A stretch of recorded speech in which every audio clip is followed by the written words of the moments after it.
Hey everyone, it's Michael GoosebumpsFan. Today I'm going to be doing my first book review of 2020.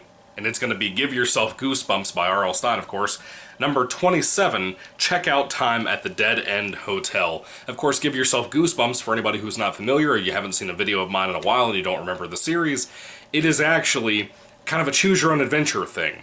And this character here, the skeleton door guy, he's not in the book, sadly. I really like this book a lot. I wish he was in it, so it would have made it even better. This is a really cool story. It's kind of like an R.L. Stine Goosebumpsy type take on The Shining, but not entirely. It's like a haunted hotel. The only reason you end up at this place is because you're actually riding in the car to Washington, D.C. with three of your friends. It's not your mother's car, but one of your friend's mom's cars. And you and your three friends and the mother are driving in this van and it breaks down, or car, or whatever it is, breaks down. And you see a hotel nearby. It's called the Hotel Morte, which of course means dead. Mortician, all that stuff like the book talks about. The Dead Hotel, essentially, is what people keep calling it in the car and making fun of it. And everybody goes inside this. They decide that while the car is acting weird and stuff, they'll just go ahead and take the night off, take a rest, sleep in the hotel for a night, and then get back on the road the next morning once they get like a mechanic or somebody to look at the car and possibly repair it if it needs to. But it turns out that you and your friend's mother are stuck inside of this hotel permanently. And if you end up falling asleep that night, by the time the next morning comes round, you'll become a ghost, and so will your friends and your friend's mom and all that stuff. It's a pretty hectic situation, and it's kind of erratic, honestly. It's kind of just non-stop, insane chase sequence after chase sequence, run from this room to that room to this hallway to that hallway type of situation.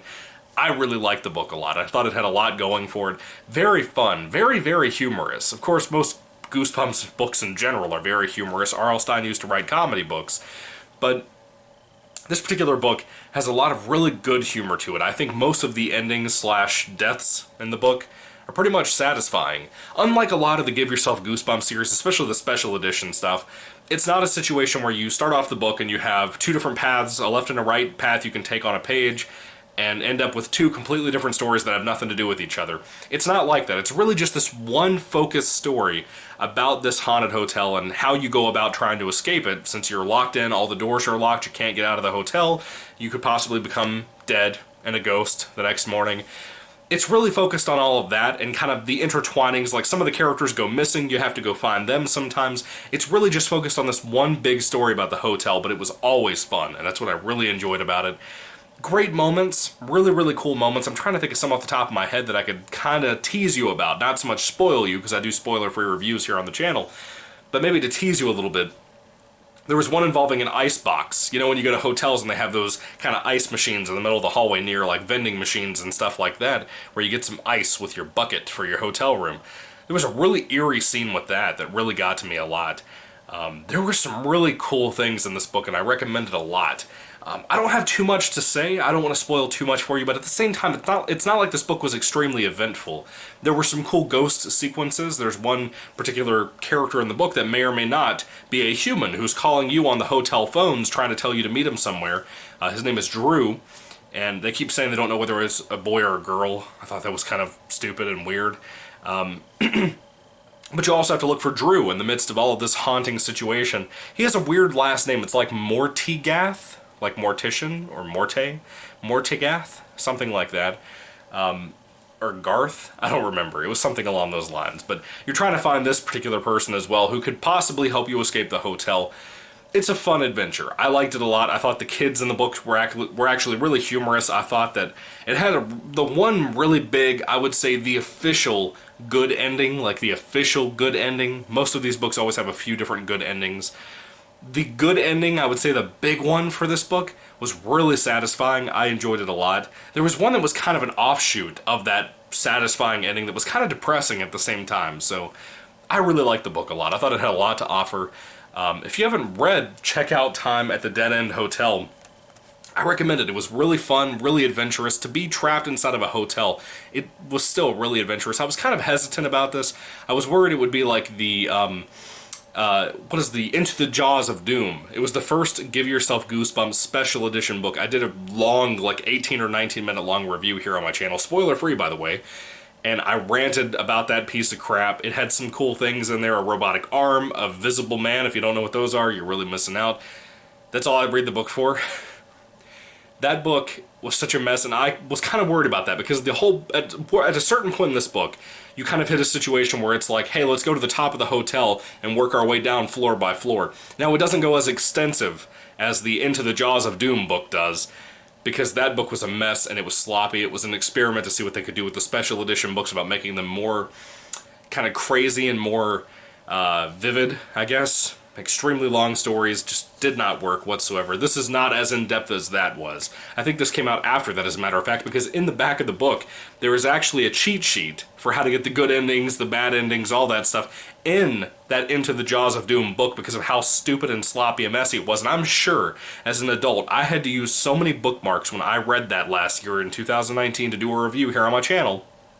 I had to use so many bookmarks to try to mark the places, because like half the page is one storyline that you're following, the other half is another part, so you had to kind of have multiple little tabs all over the place to try to keep up with what you were doing in that story if you're trying to read the whole book entirely, like I was, and like I typically do with these books. And there's a whole cheat sheet in here, because I'm positive that it was so confusing to kids when they were reading that Into the Jaws of Doom book that they were probably getting lost. They probably were. I'm going to be honest with you. I was really surprised to see that cheat sheet here, because I've never seen that before. But I'm glad they made it, because it helped out somebody, possibly, in the whole wide world.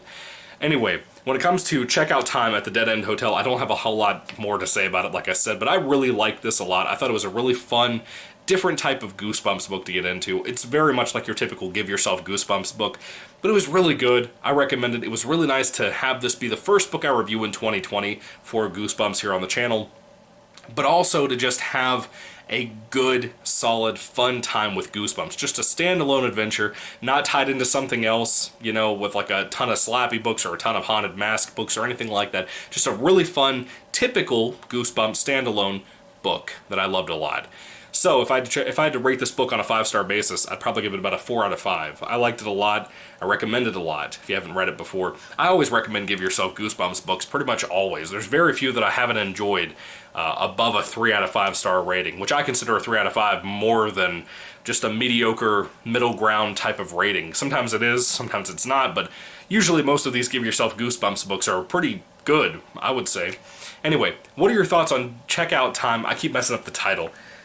Checkout time at the Dead End Hotel. What are your thoughts on this book? Put your thoughts in comments down below, guys. I'd love to hear what you have to say about this book, about my review, about all kinds of stuff having to do with Goosebumps and Give Yourself Goosebumps and all of these different things.